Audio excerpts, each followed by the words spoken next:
Mamma mia, let me go. Beelzebub has a devil put aside for me, for me, for me.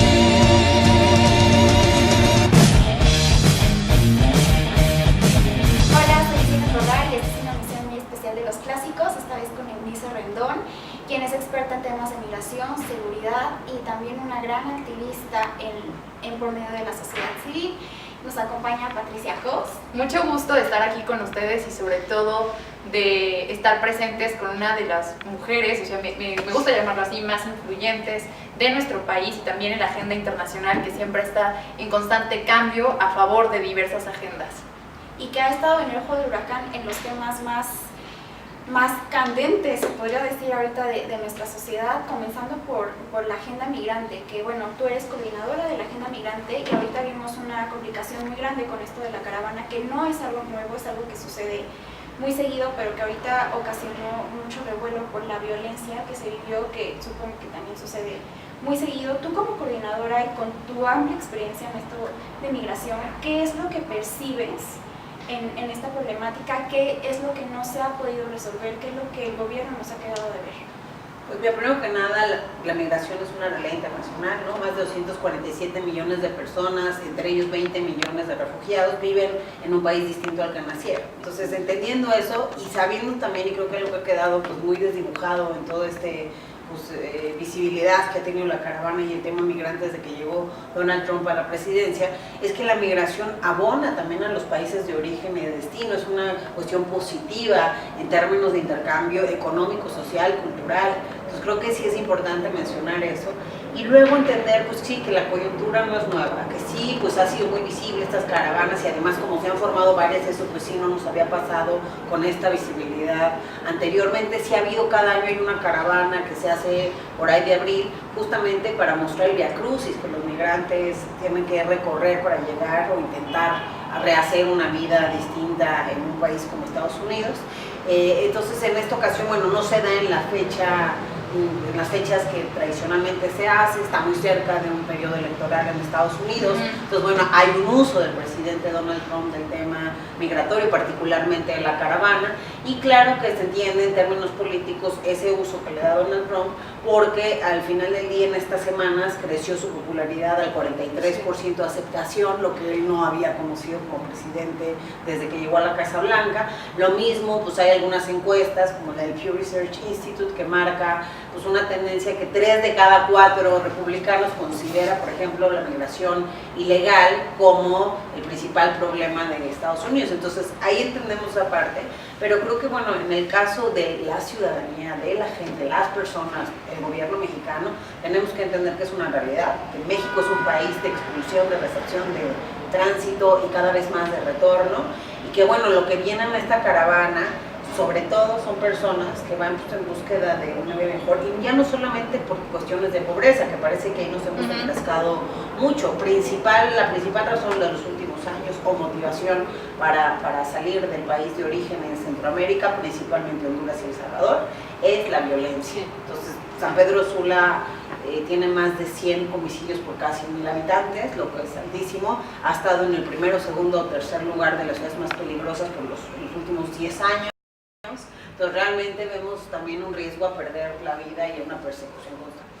Y que además le da continuidad en nuestro país, porque más allá de la falta de aceptación y conciencia que hay tanto de los ciudadanos como de las políticas públicas que deberían de ampliarse o modificarse, así como las reformas legales en el tema de migración, también se trata de una situación de violencia y no aceptación y no condiciones aptas para recibir a los migrantes que bien pueden quedarse en nuestro país, pero que naturalmente no es lo idóneo para ellos. O sea, ellos cruzan México esperando llegar a Estados Unidos, pero ¿qué pasa con todo ese rezago de personas que se quedan aquí, que padecen situaciones inhumanas?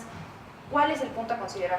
Creo que hay un reto por parte tanto de la sociedad como del gobierno, es decir, también en las últimas semanas hemos visto un racismo mexicano, ¿no? Con estas poblaciones, comentarios de México para los mexicanos y doble moral, porque ya de aquí falta mucho, para qué vamos a querer a más. Entonces creo que no hay esa visión y no hay que generalizar, pero al menos sí ha salido esa parte también de falta de solidaridad y falta pues, de una perspectiva mucho más humana de la migración, en términos sociales, pero en términos también, digamos, de gobierno. Es decir, el propio gobierno tiene muchos retos de cómo recibe a los migrantes mexicanos que son deportados, a los que transitan y a los que se quieren quedar acá. Entonces, y creo que en esta caravana pues ha hecho aún más visible, dado que pues, lo que sí no había hecho el gobierno mexicano es tener pues, un operativo con tantas tropas, digamos, de la Policía Federal en la frontera sur. Este es el más grande que se ha dado, con el jefe de la Policía Federal incluso ahí al mando, que sí, efectivamente, pues estos mandos no traen armas, hay una labor también loable, ¿no?, de la Policía Federal, una vez entrando a territorio, hasta de guía, etcétera, de cierta parte de esta policía. Sin embargo, pues el mensaje de tener tantos policías en esta frontera, bueno, pues no es el mejor. El comunicado que salió entre la Cancillería y la Secretaría de Gobernación, en donde marcan 3 posibilidades, ¿no? Una, que tengas visa y permisos hechos en tu país y puedes entrar, nadie de la caravana cae en ese primer supuesto. El segundo, que si tienes los requisitos para el refugio lo puedas pedir. Y el tercero es una amenaza de deportación a todo aquel que no cumpla, que pues son la mayoría también, no muchos de la caravana. Y la otra cuestión, creo que es importante que México sea más empático y que podamos ser también más solidarios en muchos sentidos, que retomemos un liderazgo hacia Centroamérica que se ha perdido, que en bloque podamos ver muchas cuestiones de desarrollo social, económico, en seguridad. Poco se habla del tema de inseguridad, sí. Es uno de los factores más importantes en México y en Centroamérica. Entonces, ¿qué estrategias para que sean en el mediano y largo plazo se tienen que llevar a cabo? Y por último, me parece que algo que, y lo discutía yo con el director del Instituto Nacional de Migración, pues la importancia de que en estos momentos México, más que actuar como una policía para Estados Unidos o hacer el trabajo sucio para Estados Unidos en la frontera sur, que eso pareciera de pronto que es lo que queremos hacer cuando Peña sale y anuncia que hay un programa especial que solo se concentra en Chiapas y Oaxaca, 2 estados de los más pobres de México. Entonces no tiene estrategia. Al final, si realmente tú quieres absorber a parte de esta población y si tu intención es ayudar y ser más humanitario, pues hazlo en los estados que realmente puedan absorberlos en el mediano y largo plazo, y no solo con programas de empleo temporal que duran máximo 3 meses. Entonces eso pues, no te permite incluir a nadie ya, digamos, para algo más serio, y menos en los estados de pobreza. Entonces creo que ahí más bien el gobierno mexicano lo que toca, que no han hecho y que sí lo han hecho en otras caravanas como la de abril del año pasado, es el tema de dar visas humanitarias, de otorgar estas visas humanitarias que permiten el tránsito de muchas de estas poblaciones, o de estos permisos de salida que se les dan, ¿no? No me sé técnicamente, no me acuerdo el nombre, pero es un porque lo de no existe eso, sí existe, es un tema. Entonces hay dos posibilidades que hoy México no está implementando y que urge que se implementen, que es visas humanitarias, porque sí hay casos que requieren estas visas. Me decía el titular del INAM, es que esa es la excepción. Pues desgraciadamente en esta caravana vienen esos casos excepcionales y hay que abrirse a eso. Más estamos hablando, y muchos expertos lo han mencionado y organizaciones, de un desplazamiento forzado de muchos de estos que vienen acompañando la caravana. Y por el otro lado el tema pues de ayudarles a llegar a la frontera norte y pedir el asilo en Estados Unidos, que es lo que realmente quieren, y no quedarse en México, intentar concentrarlos lo más lejos posible a Estados Unidos, como es el caso de Oaxaca y Chiapas. Entonces, eso en lo inmediato, pero creo que hoy que estamos más ante un cambio de gobierno, pues es una oportunidad histórica para repensar las instituciones en materia migratoria, para repensar los presupuestos en esta materia y para repensar ahora sí que hay proyectos más de avanzada. No solo se trata un tema de ayudar o el albergue, que pues, aquí casi asociaciones religiosas se han hecho cargo mucho de este problema, y al final creo que eso tampoco da, porque sí es un tema que ha crecido. Tan solo en México, desde que llegó Trump, se incrementó en 580% el refugio, la solicitud de refugio en nuestro país. Entonces México, cada vez más aquellos que transitaban se van a ir quedando, no solo con la caravana, sino por los temas y amenazas de Trump. Entonces, ¿cómo vamos a preparar al país para eso? Tenemos casi 200,000 deportados al año.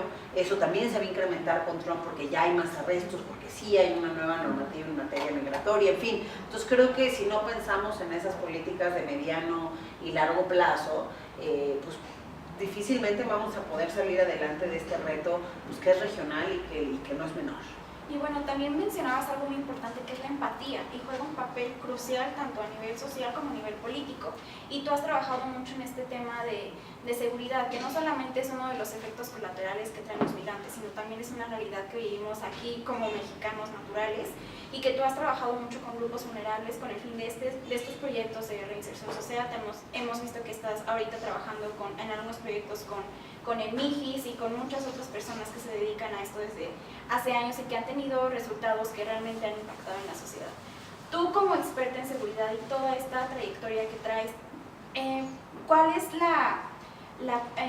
lo principal para atacar este problema de la inseguridad? Miren, yo creo que lo principal es pues, también cambiar la visión, entender la seguridad o la inseguridad como un tema multicausal, con una perspectiva mucho más integral.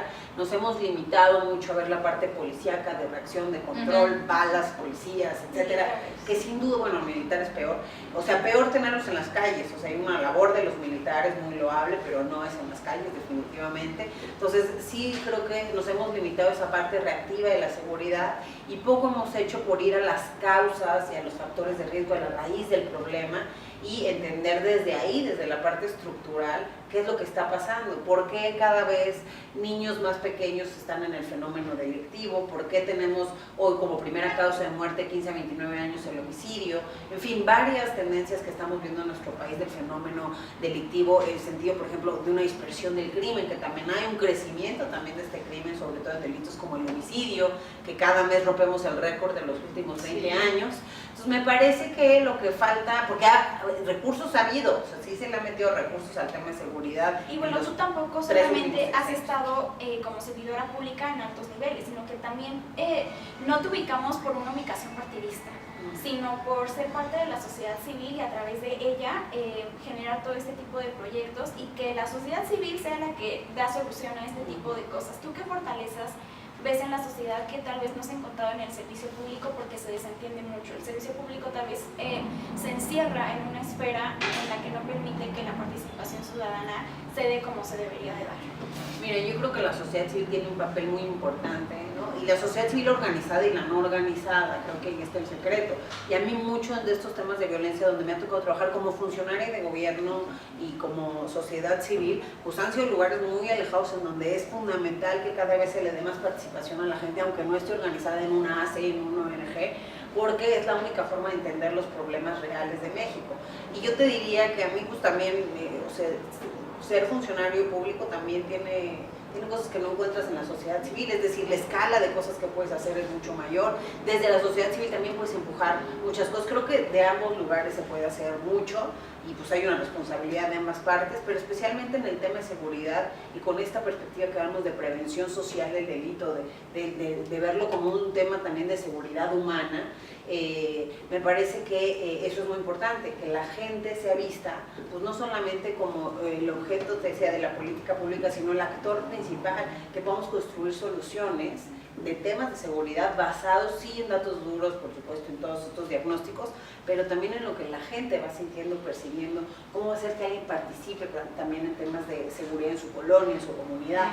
Entonces creo que ahí es donde está el reto, cómo vamos a hacer entender a los políticos, a las políticas públicas y a todos que la seguridad es un tema de educación, es un tema de desarrollo social, es un tema de movilidad urbana, es un tema de participación, es un tema de verdad muy transversal, y en la medida que podamos construir más y mejores oportunidades, sobre todo en aquellos lugares y poblaciones pues, con contextos de riesgo y contextos más difíciles, pues es como vamos a salir adelante. Yo no veo otra forma más que abriendo una perspectiva integral, mucho más social, yendo realmente a la raíz del problema, y no está fácil porque hay que generar estas alternativas, oportunidades para grupos que normalmente no los hemos incluido en las políticas públicas, y lejos de incluirlos los hemos estigmatizado, ¿no?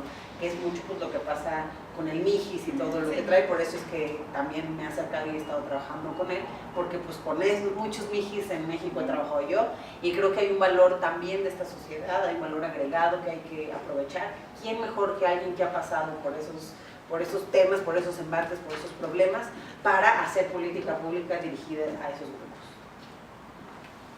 Pues yo creo que más allá de la conversación entonces tan técnica, también tendríamos que tomar muy en cuenta los factores de prevención, que nos hacen falta no solamente como ciudadanos, sino también como una nación. Ha habido en el ojo del huracán conversaciones respecto a la Ley de Seguridad Interior, respecto eso en un tema de seguridad nacional, respecto a seguridad pública, mando mixto, mando único, pero nunca se le ha dado seguimiento. Parece que nada más son tendencias que se tocan y que se dejan al aire cuando llega un tema mucho más fuerte por cuestión de electorado. ¿Cómo podemos replantear esto en la agenda pública y que realmente los políticos y las personas, los servidores públicos encargados de proveernos de la seguridad como a cualquier ciudadano, pues consideren esto antes de tomar una decisión tan grave como sería el militarizar a nuestro país?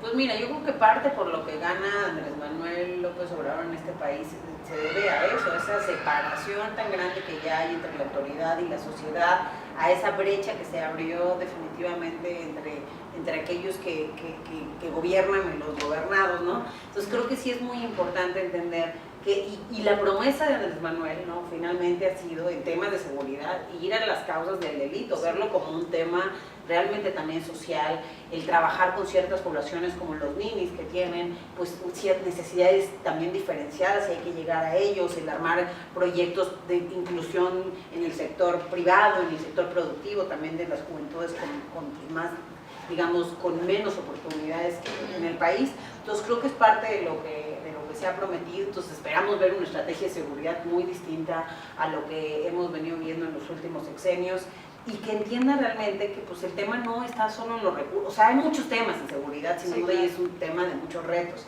pero sin duda a mí me parece que sí el mayor reto es tomar en serio esta parte social que a veces pues no se toma en serio, parece que es menor o es como la última cosa que te fijas. Entonces creo que es por ahí. Esto nos llevaría a un planteamiento. Tú también has participado en los foros de paz.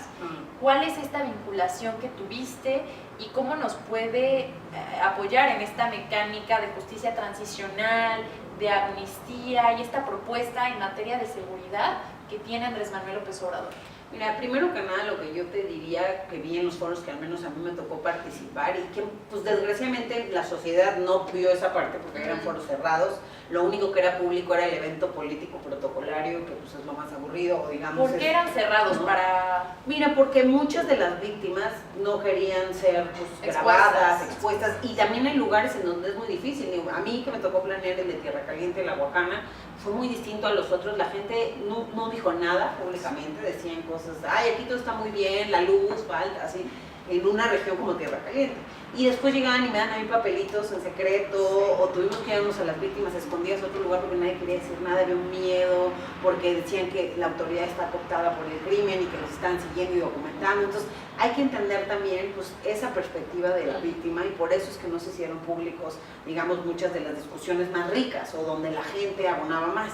Y otra cosa, creo que se limitó mucho la discusión pública, al menos todos los que opinaron, bien o mal de los foros y casi la mayoría mal, me parece que es gente que no fue a ningún foro, o sea, todo es lo que vieron en la tele, o sea, yo te podría dar de la lista y creo que ninguno fue al foro. Y que además también hubo como esta cancelación, ¿no? Sí, pero antes de la cancelación creo que primero poner sobre la mesa como que la opinión pública se limitó a hablar de la parte política, ¿no? Y creo que eso es un error también de no comunicarlo quizá más amplio, si no es posible entrar, ¿cómo puedes comunicarles mejor lo que está sucediendo de manera constante?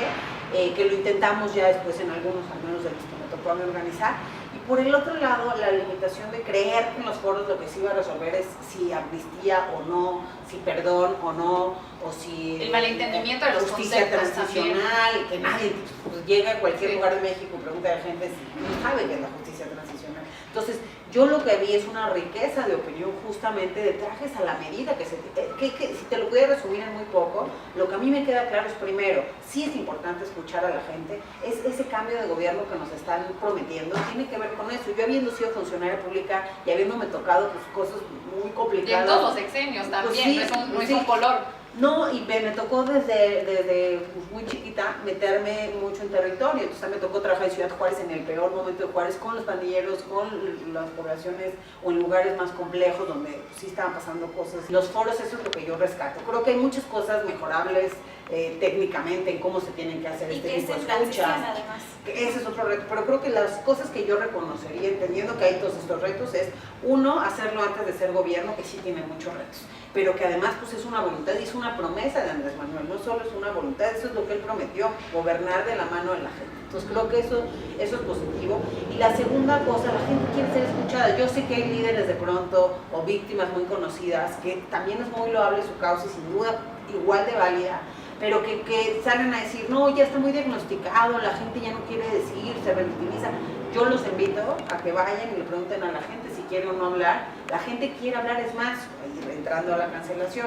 Con el tema de la cancelación que se dio en razón de los tiempos de la Secretaría y de cosas que tenían que armarse más, digamos, en la parte legislativa, pues si ustedes vieron en las últimas semanas, el próximo secretario de Seguridad, Alfonso Durazo, estuvo, después de la cancelación, estuvimos en Tamaulipas y estuvimos en Sinaloa, debido a que si se cancelaron los foros, lo que no se puede cancelar es la voluntad de escuchar, y eso tiene que ser permanente ahorita y en el gobierno, porque esa es la promesa que tenemos de Andrés Manuel.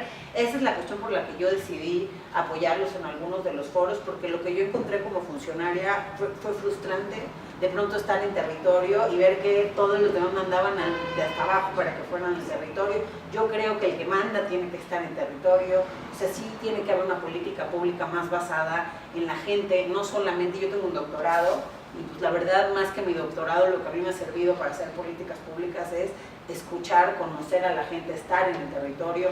No es fácil, porque también escucho críticas de no, como les gritaron, ya no quieren hacerlo. Sí. El que le dé miedo que la gente te grite y te reclame no se dedica a esto, o sea, va a ponerse el pastel, es otra cosa, porque la verdad es que esto es un tema que de eso se trata, o sea, el que realmente tiene una vocación del servicio público, pues va a tener que ir, y más, obviamente va a haber gritos más al inicio, claro, y qué porque bueno hay que una les exige ese separación. reclamo. Y es un reclamo histórico, no es a mí, Eunice, a ti Durazo, a ti, es un reclamo histórico que tiene la sociedad y que tú tienes que afrontarlo como gobierno si eso es lo que te interesa pues, hacer en el país. Entonces creo que esto pues, nos va a costar trabajo como sociedad, como expertos, también creo que sí ha habido una parte que hay una cierta sociedad civil que sí es muy escuchada y que pues, se ha adueñado de causas.